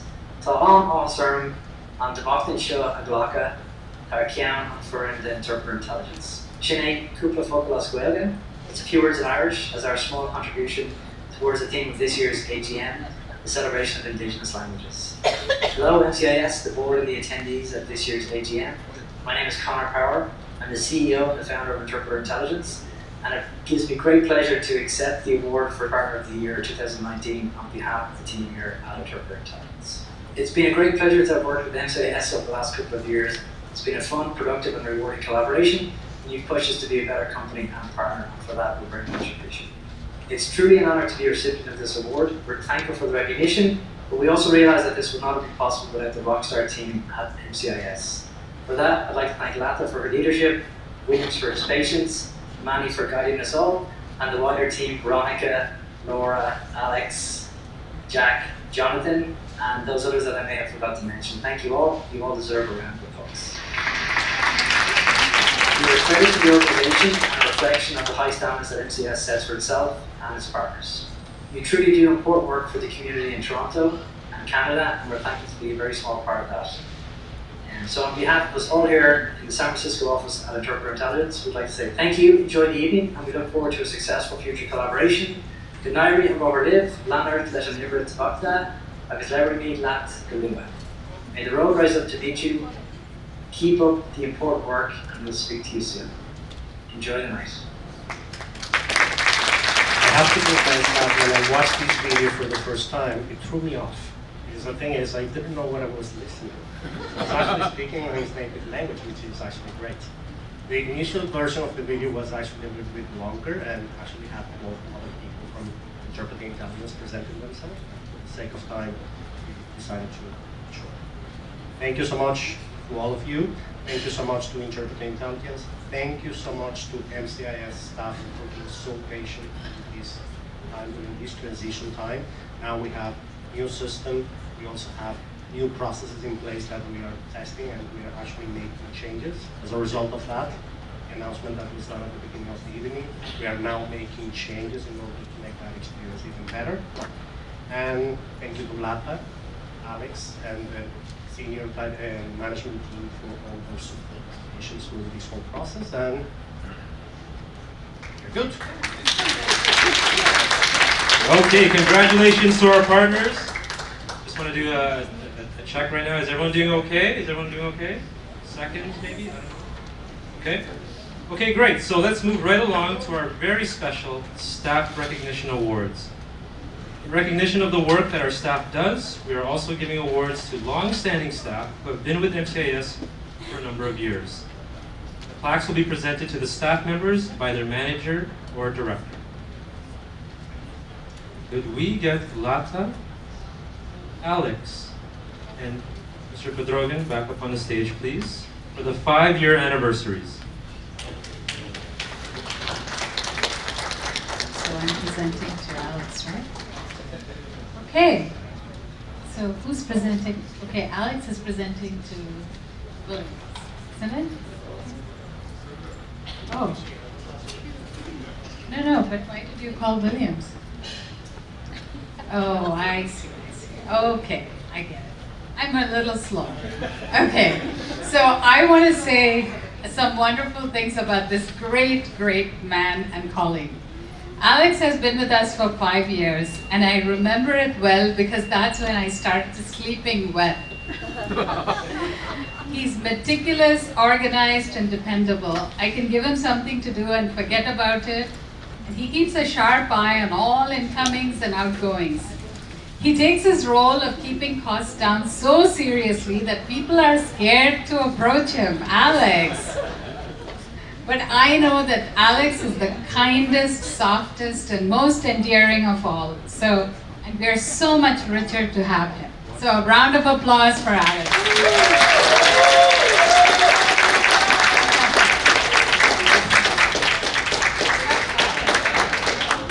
We have flowers here. You know? Okay. So I also, sure.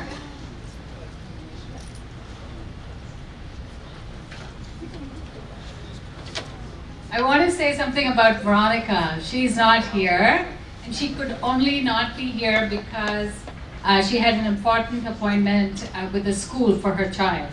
Otherwise, she would have been here. She loves MCIS. It's her passion and everything.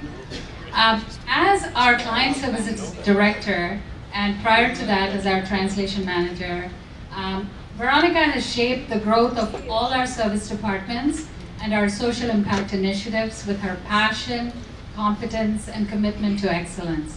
Her integrity and extreme moral sensitivity keeps us all in line. And her work developing the training to address human trafficking has been taken by over 6,000 people to date, and it's also a prerequisite course recognized by several colleges and universities. She also was instrumental in bringing to life our translator training program, and all of this is testament to her talent and vision. She could not be here, as I said, but I did want to acknowledge the amazing work that she does. So I will give this to her.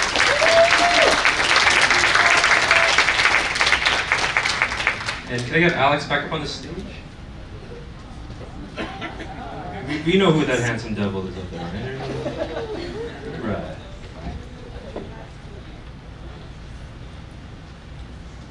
I would like to present this award to the man who I completely trust.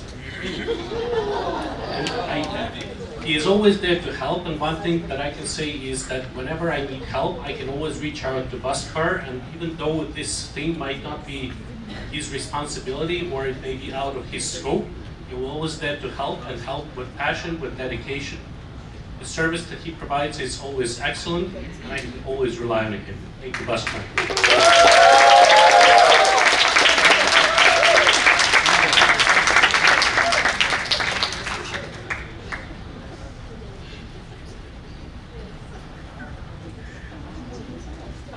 Thank you, thank you. Next is for Williams.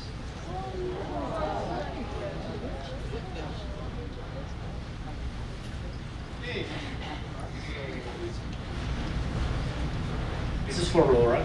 During the last 5 years at MCIS, although I clearly remember that it's actually way more than that. She initially started working at MCIS as a language professional, and she also became part of as a backup coordinator for the interpretation services department. And we noticed that she actually had all the potential to be actually way more than that. At that point, she was actually given the chance to start working on internal operations, and she's now our internal operations coordinator for interpretation services.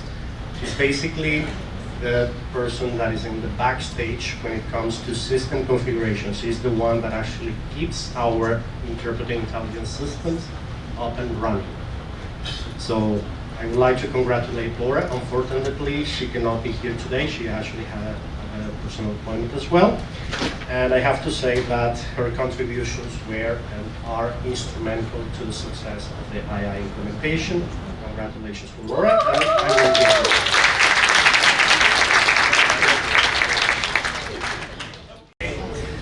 Stay up on the stage. I know. Now, I have to say that, okay, we are actually not supposed to say that, but we have favorites. Laura is my favorite, was my favorite person 5 minutes ago, and now it's Luisa. There's video proof you just said that. Oh, okay, sorry. Scratch that from the video. During the last 5 years, we saw Luisa to grow from her initial role as a client services admin assistant to become one of the pillars of MCIS. For a period of time, she was in charge of the translation services department even. And during that time, she actually supported the department during one of our most crucial moments, which is the implementation of Fluent, our translation management system, and XDM, our translation memory solution. And right now, she's our internal operations coordinator, and she's in charge of translation, training, and social impact. As you can see, it's a lot of work. And her contributions never cease to amaze us, in a good way, don't worry. Kudos to the one of the most resourceful individuals I've ever met, in my professional life. Congratulations, please.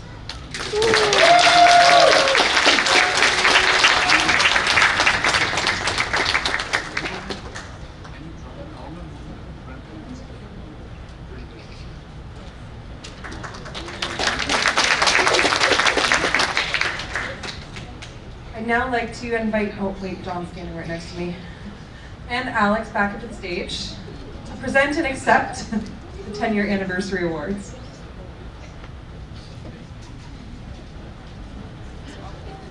So let you guys know out there, some of the people here that aren't accepting the awards, I had to hire some stunt doubles, so they may not look exactly We have Kadayat in the room. We have a stunt double right there. What I can say, well, I said many words about Master. I can say the same things about Hadad, except one thing. I would add Hadad is my right hand whenever I need to do some complex analysis or some ad hoc report. Hadad is always there to help. He's the data master and the Excel guru. He provides valuable information quickly, reliably, with a fast turnaround. And what matters to me is that it's always up to the point. So whatever I ask, I get back exactly how I want to see. So this is one of the things that I don't see a lot, but Hidayat has this quality for sure. So I'm very happy to present this award to Hidayat. I'll make sure that he gets it. Like the same things that I said about Bhaskar, I would like to repeat for Hidayat. He provides the information with a quick turnaround, passion, and dedication. Thank you.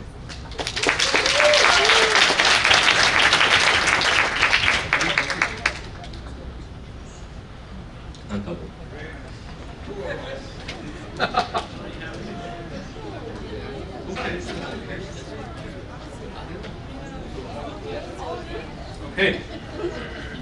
And I will be presenting, and also accepting on behalf of our very dear Zodi Gabrasalasi. She could not make it here tonight because she is actually working, doing our after hours, which we do provide 24-hour service for interpretation services. And I will be, actually I did hire a stunt double for this one as well, so I'd just like to bring on our interpretation services supervisor, Stella, to accept on her behalf.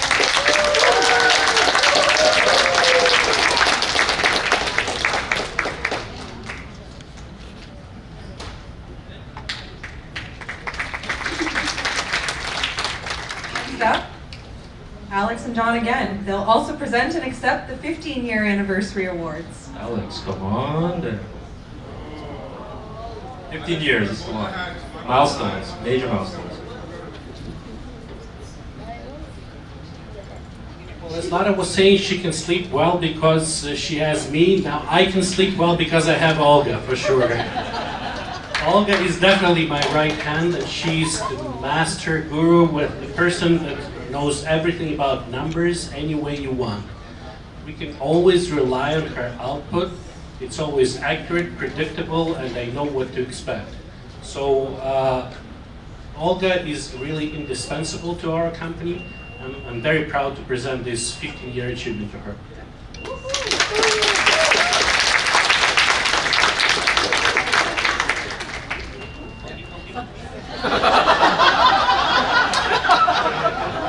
Okay, and 15-year anniversary to a very special person on my team.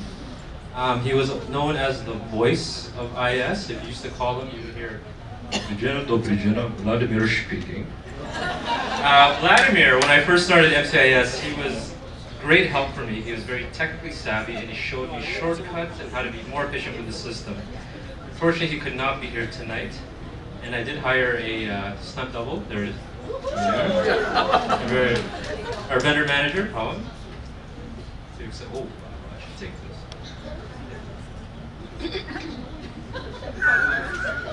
Vladimir did teach me a little bit of Russian before he left today, and he said, say spasiba. And one thing, I just want to have a shout out. There are quite a few languages here as a vendor manager, and that's one thing I'm proud of at MCIS. Hindi, Punjabi, let's hear what languages are here. Spanish. Portuguese, Tamil, Tagalog, So this is what MCIS is all about. Thank you all. I love you all. Thank you. And finally, in honor of a special 20-year anniversary, I'd like to invite Lata back up to the stage. This is heavy, Lata.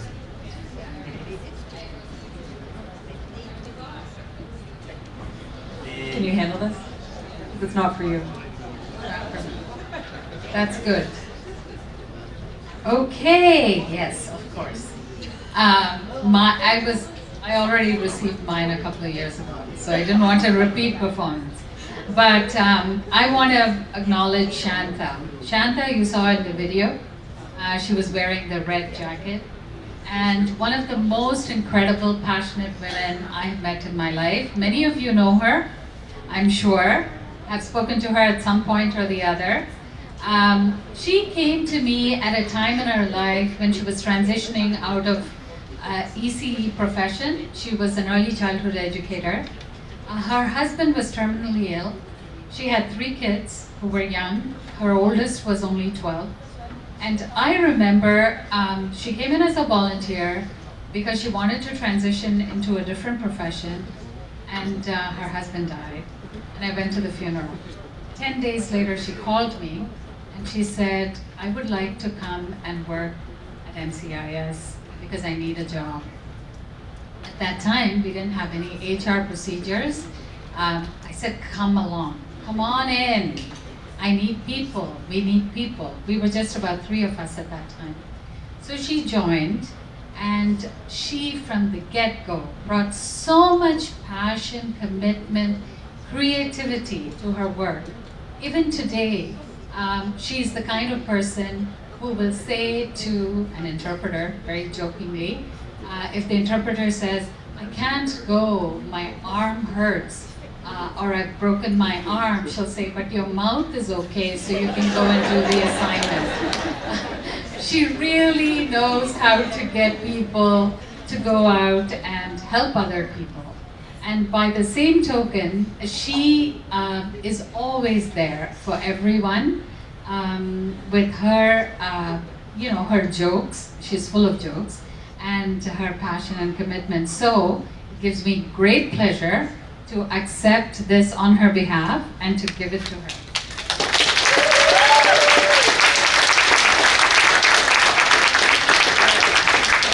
Thank you. I echo what Lata says. Shanta actually works in my department, and it's just a blessing to have her there. So congratulations to all the staff members who have tirelessly put their blood, sweat, and tears into MCIS over the past 5, 10, 15, and 20 years. Hey John, while we're still on the topic of recognition, did you know that today is the day that MCIS can announce that it won a new grant? What's that? What kind of? Well, MCIS applied for and won a seed grant from the Ontario Trillium Foundation this year. We were literally sworn to secrecy until today. Okay, what's this grant about, Diana? Can you tell me a bit more about it? Okay, so imagine a woman having a mental health crisis or with a very sick child. How would she communicate with crisis units or emergency services? Or someone who's evicted and needs help with housing and income support, or is charged with a crime and needs to communicate with a defense lawyer? Under our current service delivery model, only service providers have access to interpreters when communicating with their limited English-speaking clients. So the above situations represent monumental gaps tantamount to a humanitarian crisis. These LES need a structured means to communicate through a professional interpreter or language aid. For example, immediate phone interpretation services, made possible with technology and apps, can give limited English speakers control to connect with any service they need over the phone, with an interpreter on the line with them in a different model. Our plan is to explore various new ways of delivering services which gives back control to the limited English speaker. To do this, we need to hear from LES on when, what, and how they would like language services delivered to them. So over the next year, MCIS and partners will be hard at work on this project to establish how LES can best be supported in new and diverse ways. Okay, so now time for the prizes. So over the next 50 minutes or so, we'll be doing some announcements for the 4 draws for amazing prizes, including, which unfortunately I'm not entitled to, a waffle maker.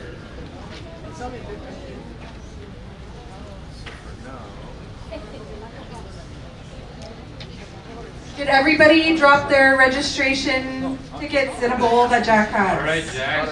If you haven't done so, please do so, or you might not win the waffle maker. What are you going to have? We also have chocolate. Keep your copy. Keep your copy. The other Chocolates, copy is in a big box of, I guess. That's your copy, right? The other half. And some other really neat prizes. You have to keep one. Stick around. Okay. Meet some people, talk, grab some more food if there's any. And we'll see you back here in a few minutes.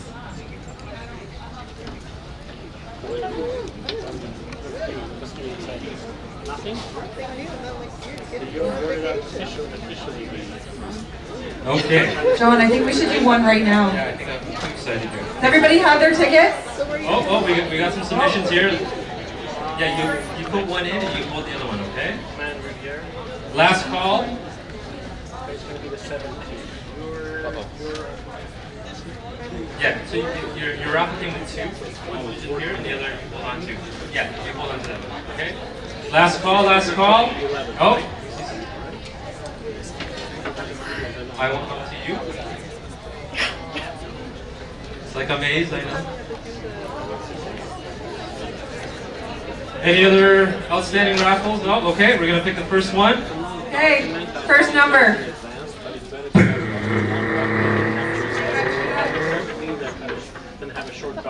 All right, the first number is 3, 9, 8, 0, 4, 2.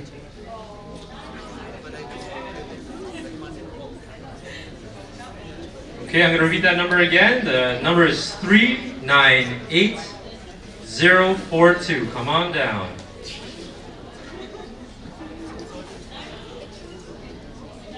Does anyone have this number, 398042, for a big box of Merci chocolate? By default, I take it. Letting you all know, if you snooze, you will lose. One last time, the number is 398042. Okay, we're gonna have to draw again.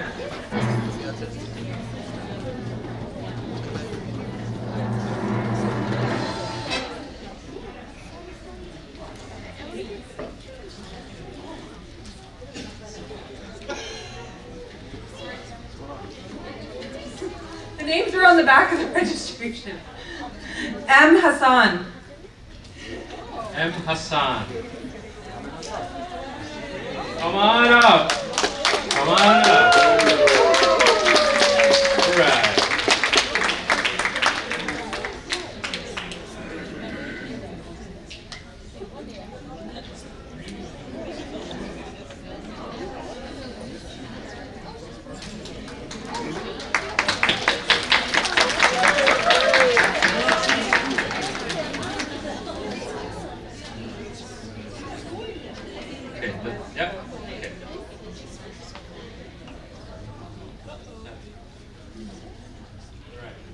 Next one is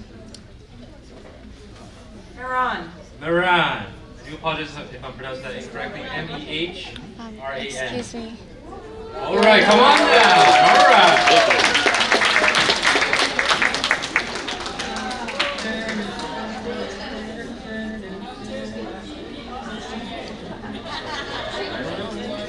Let's see. Lunch bag. There you go. Oh, there you go. Awesome. Perfect. Happy wife, we know. Congratulations. Okay. Let's keep this going. Your turn, Dave.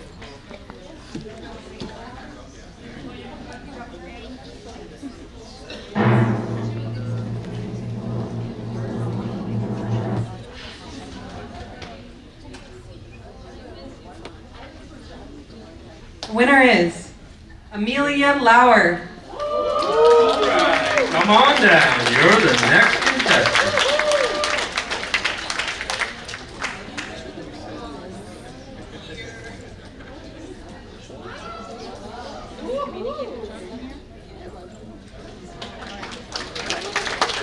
How many more prizes do we have left? One more. This is Grand prize.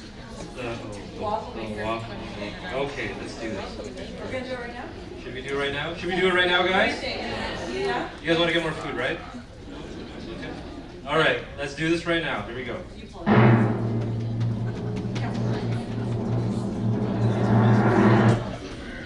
John, carry on. Bradley. All right, come on down for the waffle maker.